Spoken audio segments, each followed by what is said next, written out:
अनन्या रॉय लखनऊ की एक दृढ़ पत्रकार हैं, जिनकी जिज्ञासा और साहस उन्हें पुराने पुलिस मामलों की गहराई में ले जाती है।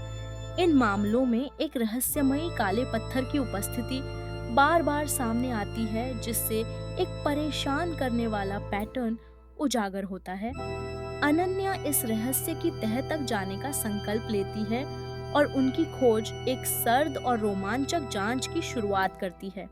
हर सुराग के साथ वह सच्चाई के करीब पहुंचती है, लेकिन खतरे भी उतने ही बढ़ते जाते हैं। अनन्या की दृढ़ता और पत्रकारिता का जुनून इस कहानी को आगे बढ़ाता है, जिसमें हर मोड़ पर रहस्य और सस्पेंस छुपा है।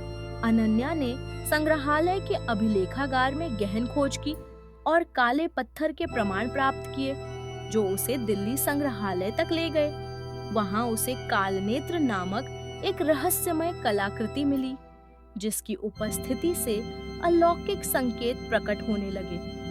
यह पत्थर केवल एक साधारण वस्तु नहीं था, बल्कि उसमें कोई गूढ़ शक्ति छिपी थी। उसके आसपास की घटनाएं और वातावरण में बदलाव ने इसके अशुभ प्रभाव का आभास कराया। अनन्या ने महसूस किया कि यह कलाकृति इतिहास के परे किसी रहस्य से जुड़ी है।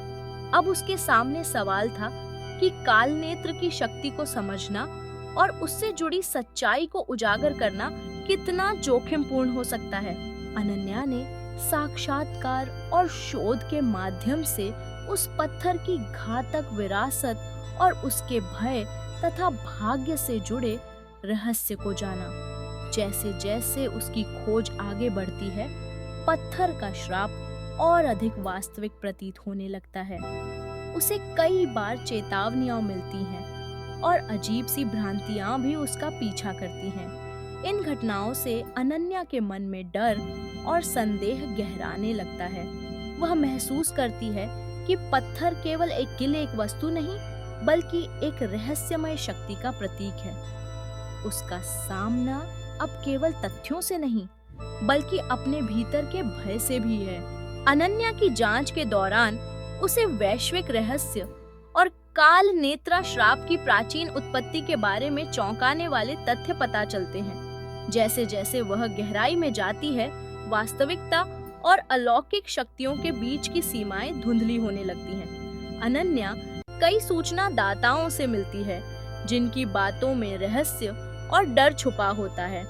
उसके सामने ऐसे घटनाक्रम आते हैं जो रोंगटे खड़े कर देने वाले हैं और उसकी समझ को चुनौती देते हैं। हर नए सुराग के साथ वह श्राप के इतिहास और उसकी व्यापकता को समझने लगती है।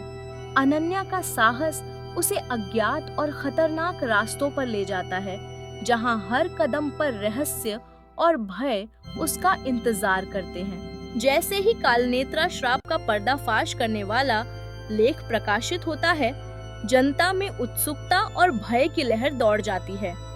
लोग इस रहस्य को जानने के लिए बेचैन हो उठते हैं, लेकिन अनन्या महसूस करती है कि इस कहानी ने किसी गहरे और खतरनाक तत्व को जगा दिया है। अब उसके आसपास की दुनिया बदलने लगती है और उसकी खुद की परछाई और वास्तविकता में अजीब विकृति दिखाई देने लगती है। अनन्या के लिए यह अनुभव केवल एक पत्रकारिता की सफलता नहीं, बल्कि एक डरावनी सच्चाई का सामना करने जैसा है। उसकी सोच और भावनाओं में असमंजस पैदा हो जाता है और वह समझ नहीं पाती कि आगे क्या होने वाला है। अब अभिभूत करने वाली शक्ति ने पूरी तरह से नियंत्रण पा लिया है और अनन्या की परछाई अब अपनी मर्जी से व्यवहार करने लगी है। करीब ने अपना अगला शिकार चुन लिया है, जिससे डर का चक्र फिर से शुरू हो गया है। न्यूज रूम का माहौल पूरी तरह बदल गया है, जहां हर कोई असहज और चिंतित महसूस कर रहा है। काले पत्थर की रहस्यमयी आंख सब पर नजर रखे हुए है, मानो वह हर गतिविधि को देख रही हो। इस घटना के बाद डर और अनिश्चितता की लहर न्यूज रूम में फैल गई है। अब सभी को यह एहसास हो गया है कि यह भयावह चक्र अभी समाप्त नहीं हुआ है, बल्कि यह आगे भी जारी रहेगा।